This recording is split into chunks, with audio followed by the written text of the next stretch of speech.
출애굽기 20장 14절입니다. 간음하지 말지니라. 이 간음하지 말라는 계명은 제7계명입니다. 1계명부터 4계명까지 하나님을 향한 계명이 명시되어 있고, 그 다음에 이제 신앙 공동체 안에서 사람 사이의 관계를 하나님의 통치의 원리대로 요구하는 계명들입니다. 수직적인 질서를 위하여 부모를 공경하라가 나왔었고, 수평적인 관계의 질서를 위하여 살인하지 말라가 있었고, 이제 간음하지 말라에 왔습니다. 그러니까 세상 사람들 사는 이 어떤 사회든지 어떤 공동체에서든지 권위라는 건 필요합니다. 왜냐하면 모든 것이 다 합의되고 수긍하고 하는 일이란 어렵기 때문에 권위가 필요하고, 그것에 1차적인 권위를 부모에게 허락하고 있는 셈이죠. 그리고 수평적인 관계에서 살인하지 말라 해서 봤다시피 우리는 어떤 사람이든지 그 사람의 존재 가치와 존재의 귀중함을 존중해야 된다.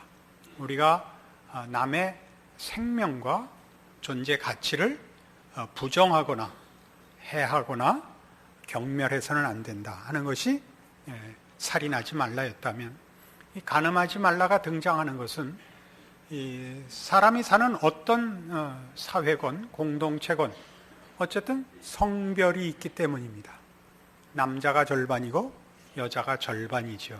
그러니까 남녀 관계는 어때야 하는가 할 때, 지금 이 간음하지 말라가 요구하는 기본적인 자세는 성적인 구별의 관계를 이해하고 존경과 순전함으로 서로를 대접하고 그 관계를 정결케 할 것을 요구하고 있는 것입니다.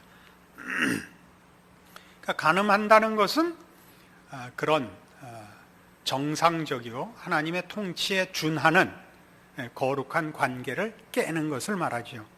마태복음 5장에서 성경의 가르침에 의하면 예수님께서 직접 말씀하시기를 이 간음의 문제를 좀 더 깊이 파헤치고 있습니다. 마태복음 5장 27절입니다.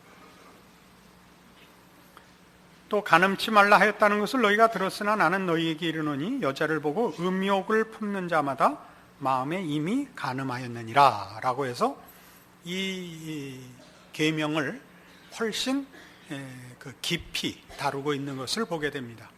음욕을 품으면 이미 간음을 한 것이다. 왜냐하면 더 깊이 이해를 하셔야 됩니다. 음욕을 품는다는 것은 상대방을 인격적 존재로 존중하지 않고 오직 쾌락의 대상으로만 생각하는 것을 말합니다.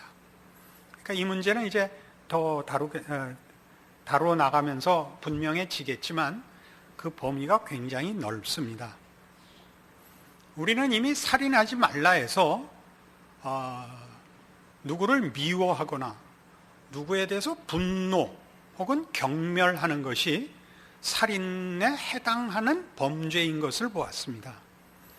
상대방의 존재를, 그 가치와 존재의 의미를 경멸하는 것, 부정하는 것이 살인이었듯이 간음이라는 것은 한 인격체를 인격적인 존재로서가 아니라 이런 어떤 부분적인 또는 아주 제한된 목적으로 격화시키는 것이 다 간음죄에 해당하게 되는 것입니다. 이것이 그렇게 이해할 수 있는 이유는 디모데전서 6장에 가시면 이런 동일한 이해를 돕는 말씀 때문에 그렇습니다. 341페이지 신약성경 디모데전서 6장 9절입니다. 부하려 하는 자들은 시험과 올무와 여러 가지 어리석고 해로운 정력에 떨어지나니 곧 사람으로 침륜과 멸망에 빠지게 하는 것이라. 돈을 사랑함이 일만하게 뿌리가 되나니 이것을 사모하는 자들이 미혹을 받아 믿음에서 떠나 많은 근심으로써 자기를 찔렀도다. 부자 되는 것이 뭐가 잘못이냐? 돈을 좋아하는 게 뭐의 잘못이냐? 하는 문제를 이해하셔야 됩니다. 요즘은 뭐 공공연하게 부자 되세요가 이제 축복의 덕담이 됐죠. 그죠? 좋습니다. 부자 되는 거 좋고 돈이 많으면 많은 것을 할 수 있습니다. 그러나 성경이 부자 되는 것을 경계하고 돈을 사랑하는 것이 일만하게 뿌리라고 얘기하는 것은 경제적 측면을 얘기하는 것이 아니고 경제 활동이나 혹은 경제적인 여유에 대해서 정죄하는 것이 아니라 돈으로 할 수 있는 것을 궁극적인 목적과 가치로 두는 것을 말합니다. 그러니까 예를 들면 영적인 것은 돈으로 못 삽니다. 그래서 예수님의 비유에 나오다시피 부자가 하늘나라에 들어가는 것은 낙타가 바늘귀로 들어가는 것보다 어렵다라는 비유에서도 나옵니다. 가난하면 들어간다는 뜻이 아닙니다.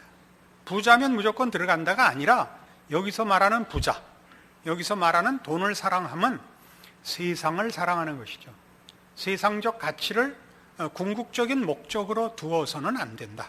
하나님만이 또는 하나님의 나라만이 궁극적인 목적이어야 된다와 비교하는 것입니다.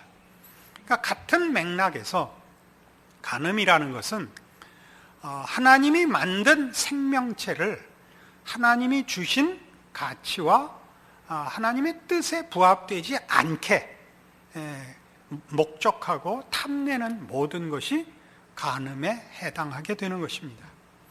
그래서 이 문제는 다시 마태복음 5장으로 돌아오셔서 뒤에 이혼 문제와도 이렇게 연결이 됩니다.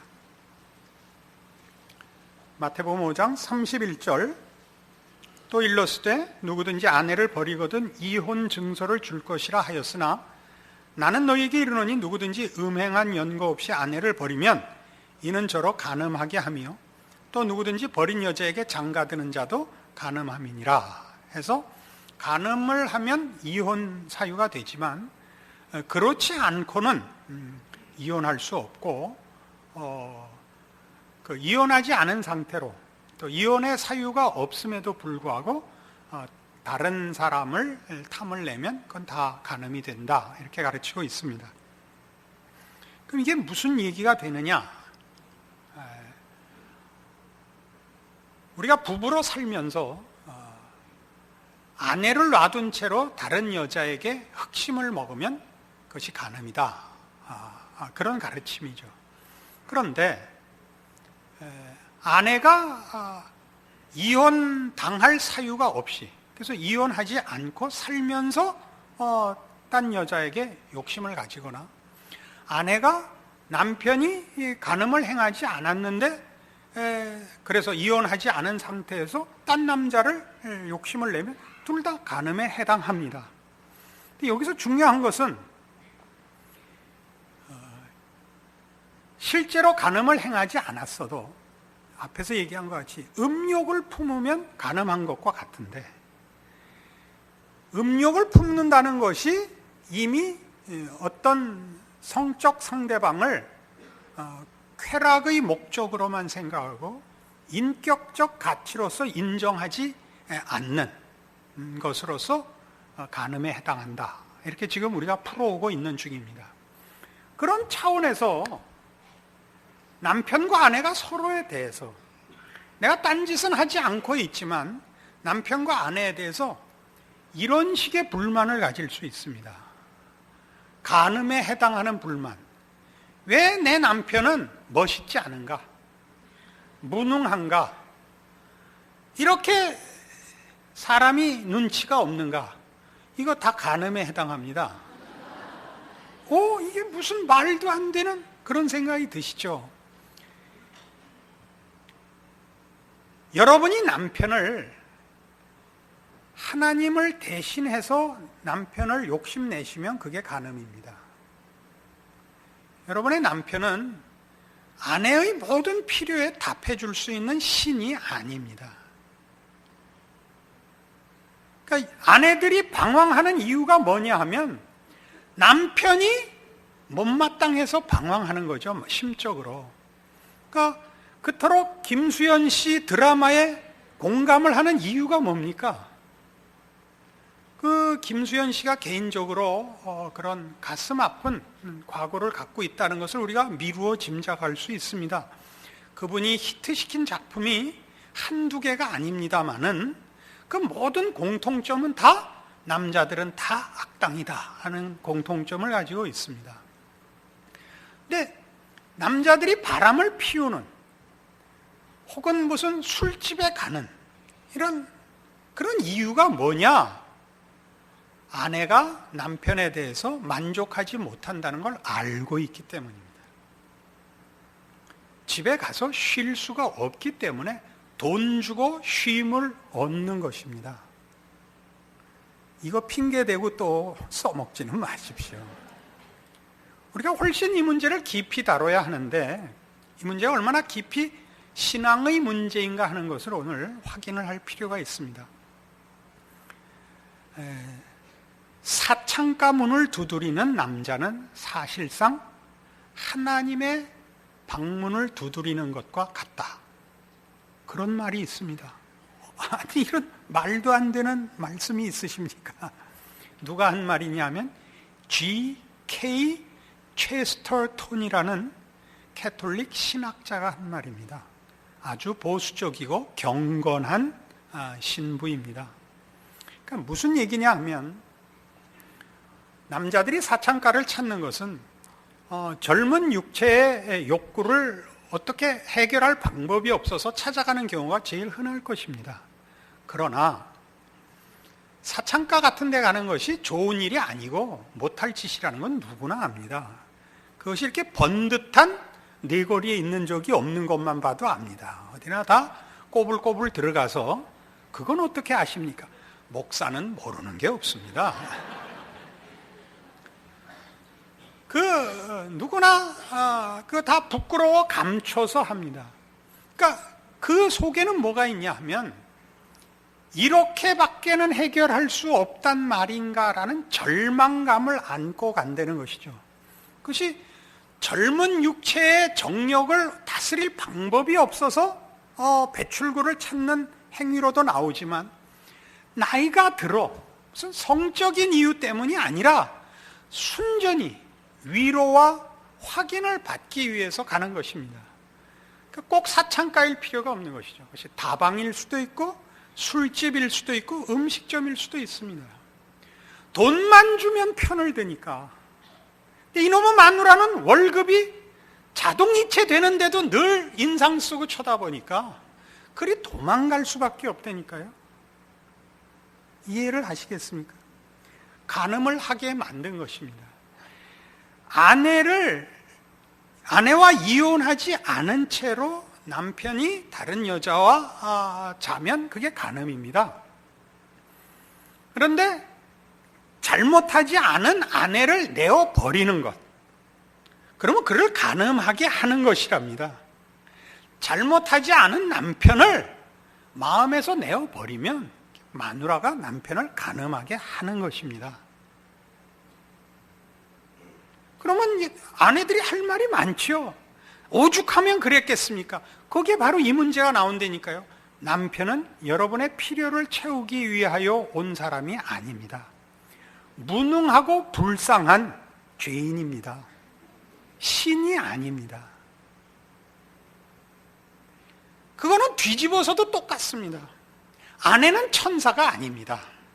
우린 처음에 다 천사인 줄 알았죠.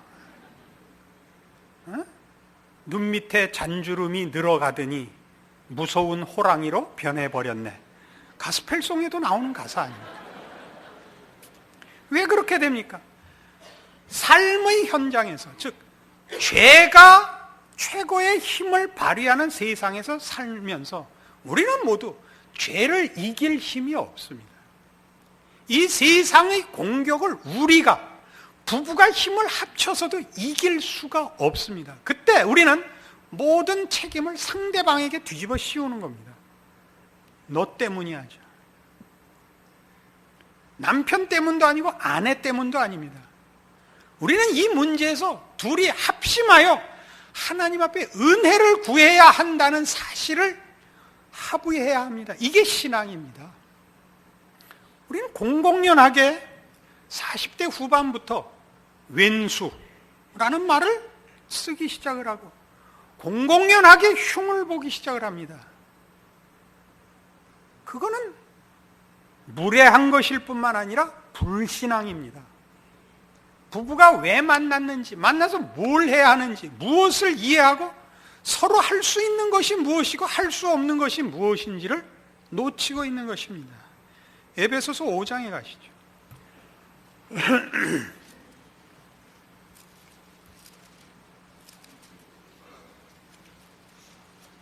315페이지 에베소서 5장 20절입니다. 범사에 우리 주 예수 그리스도의 이름으로 항상 아버지 하나님께 감사하며 그리스도를 경외함으로 피차 복종하라. 아내들이여 자기 남편에게 복종하기를 주께 하듯하라. 25절 남편들아 아내 사랑하기를 그리스도께서 교회를 사랑하시고 위하여 자신을 주심같이 하라. 이것은 상대방이 항복할 만하냐, 상대방이 사랑스러우냐의 문제가 아닙니다. 주께서 우리를 사랑하셨을 때 그 사랑은 당신의 이유였고 당신의 원인이었지 우리가 사랑할 만했냐는 아니었습니다.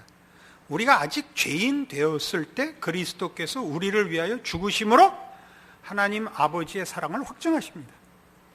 죄인이었다는 것은 우리가 가장 처참하고 보기 싫은 상태일 때를 말합니다. 그때 하나님이 당신의 사랑으로 우리를 찾아오시는 겁니다. 우리 신자들에게 있어서 우리가 아내를 사랑하라라는 명령을 받는 것은 이 하나님이 우리에게 주신 은혜요, 권리요, 신앙적 책임으로서의 신자된 특권들입니다. 우리의 사랑은 사랑할 만한 조건을 발견하는 데서 불이 붙는 것이 아니라 하나님이 나를 사랑하신 사랑으로 인하여 넘쳐난 사랑으로서 사랑해야 합니다. 그것이 우리 마음에서 감동이 되지 않거든 계명으로서 지켜야 합니다. 우리는 아내를 사랑해야 되는데 주께서 십자가를 지신 사랑으로, 목숨을 바친 사랑으로 사랑해야 합니다. 아내는 남편에게 순경하고 존경심을 보여야 됩니다. 여러분 살아보시면 남편이 별게 아니라는 걸 발견하시죠? 괜히 꾀꾀거리기나 했지 뭐 하나 못하죠. 여러분 그 아내가 집에서 얼마나 많은 일을 하는가를 제가 압니다. 그 밖에 나가서 돈 벌어오는 것만 힘든 게 아니고 아내들의 가정 가사라는 것은 굉장한 그 정신적, 육체적 노동력을 요구합니다. 뭐 다른 건 다 관두고 애 키우는 것 같이 힘든 건 없습니다. 전쟁을 하는 게 낫지 애 키우는 건 어렵습니다. 전쟁은 가지고 죽든가 죽이든가 하면 되는데 애는 죽일 수도 없고 죽을 수도 없습니다. 이건 뭐 정말 그 답이 나오지 않는 일을 아내들이 어머니로서 그 숙명처럼 지어가는 일입니다. 아주 많이 고생하는 줄 압니다. 그러나 그것이 남편 탓은 아닙니다. 당신 닮아서 그래. 그건 맞습니다. 그러나 그렇게 말하는 것은 살인 및 간음죄에 해당합니다. 왜요? 아까도 얘기했다시피 남편은 신이 아닙니다. 여러분이 아내가 천사가 아니듯이 남편은 신이 아닙니다. 우린 그 모든 필요에 대한 답을 하나님 아버지께 구해야 합니다. 우리는 죄를 이길 힘이 없습니다. 이 세상과 싸워 이길 힘이 우리 자신에게 내재되어 있지를 않습니다. 그거 알아야 됩니다.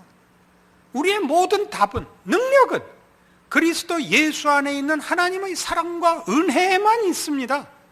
그걸 서로 확인해야 합니다. 우린 울 수밖에 없는 일들이 너무나 많습니다. 자식 공부 못하는 거, 우는 것 외에, 화내는 것 외에 대책이 없습니다. 화를 내서 그게 애가 공부를 잘하게 되거나 울어서 대학에 합격이 되지 않습니다. 그러나 그것밖에 할 게 없습니다. 우리는 하나님 앞에 기도를 하면 서울에 있는 대학교 못 다녀도 행복하게 삽니다. 그건 성경이 약속합니다.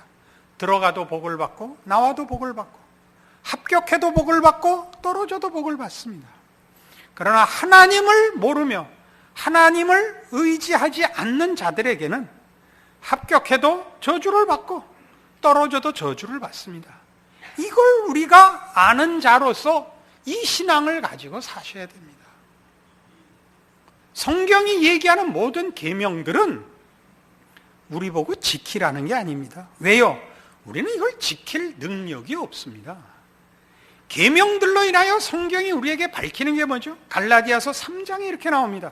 에베소서 바로 앞이 갈라디아서입니다. 305페이지 갈라디아서 3장 23절.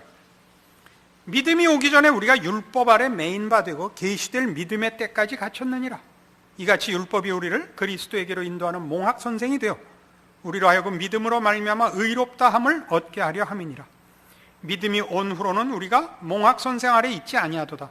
너희가 다 믿음으로 말미암아 그리스도 예수 안에서 하나님의 아들이 되었으니 누구든지 그리스도 앞하여 세례를 받은 자는 그리스도로 옷 입었느니라. 자, 율법은 뭐라고요? 율법은 죄를 깨닫게 하고 율법은 우리를 그리스도에게로 인도하는 안내자에 불과합니다. 왜 우리를 율법이 그리스도에게로 인도하느냐? 율법으로 인하여 우리가 율법을 지킬 능력이 없다는 사실을 알며 죄가 밖에 있지 않고 우리 안에 있다는 걸 압니다. 그래서 그리스도의 필요성을 인정하게 됩니다. 여러분이 남편에 대해서 혹은 아내에 대해서 혹은 인생에 대해서 가지는 불만들, 그 불만들은 남편이나 아내나 세상에다 화를 낼 문제가 아니고 하나님께 도우심을 구해야 할 일들입니다. 아까 인용한 체스터톤의 말대로 사창가의 문을 두드린다는 것은 절망에 찬 인간이 할 수 있는 자폭입니다. 여러분, 부부싸움을 왜 합니까? 부부싸움이란 한 번 하고 두 번 하고 많아야 세 번 하면 알아먹어야 되는 거 아닙니까? 그런데도 반복하는 이유가 뭡니까?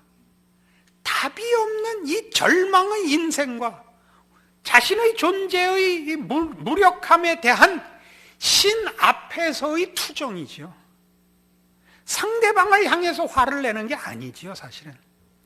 이 빌어먹을 팔자, 이 거지 발사계 같은 인생에 대하여 신 앞에 성질 부리는 거 아닙니까?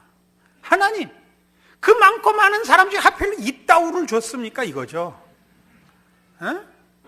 뭐가 없어서 하필 박씨를 줬냐 이거예요.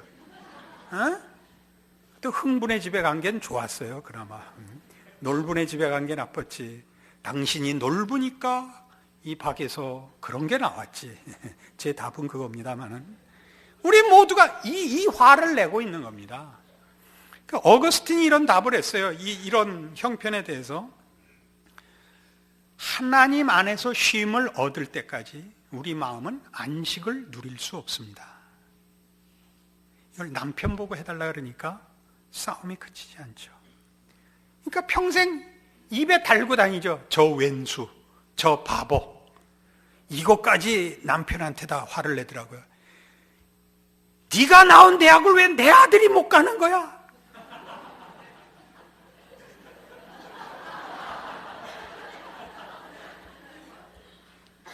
그럴 수 있는 거예요? 아니, 남편한테 이럴 수, 당신은 남의 아들이잖아.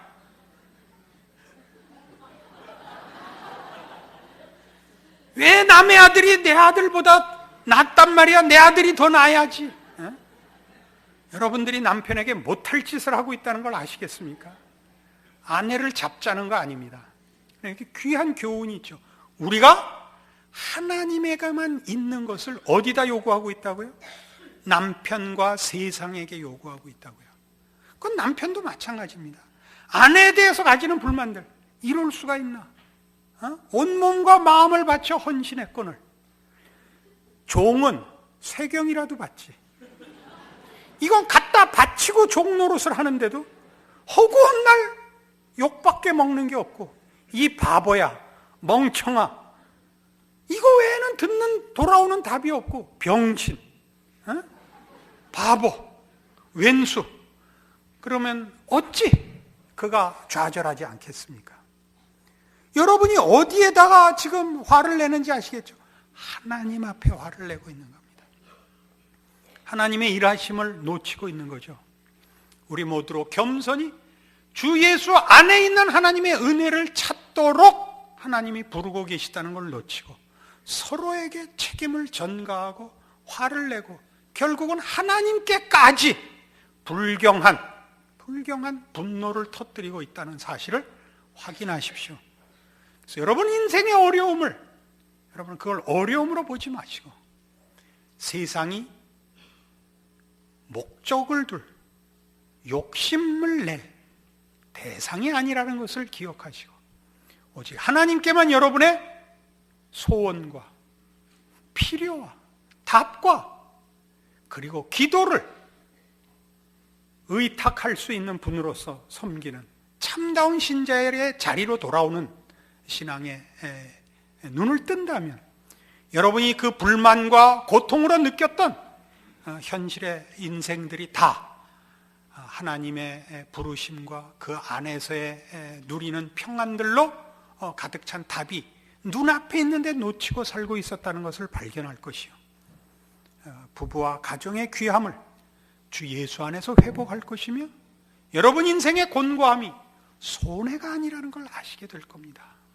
이 복된 자리로 돌아오시는 여러분들의 인생과 신앙 되시기를 바랍니다. 기도하십시다. 하나님 아버지 은혜를 감사합니다.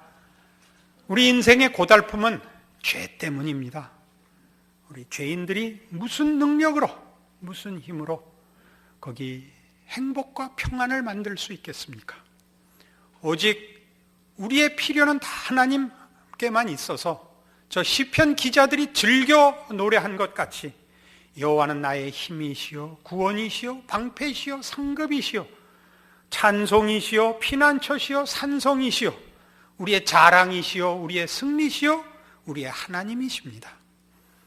우리가 잠깐 혼동하여 세상의 것에 또는 사람에게 하나님께 구해야 할 것을 헛되게 다른 데서 찾아서 자폭하고 슬퍼하고 절망하고 투정 부리는 미련한 자리에서 벗어나 하나님께서 주 예수 그리스도 안에서 넉넉히 주신 성도들의 복들을 누리는 신앙의 참다운 자리 지킴과 거기서만 확인되는 평안과 행복과 권세를 누리는 믿음의 가정들, 믿음의 인생들 되게 하여 주시옵소서.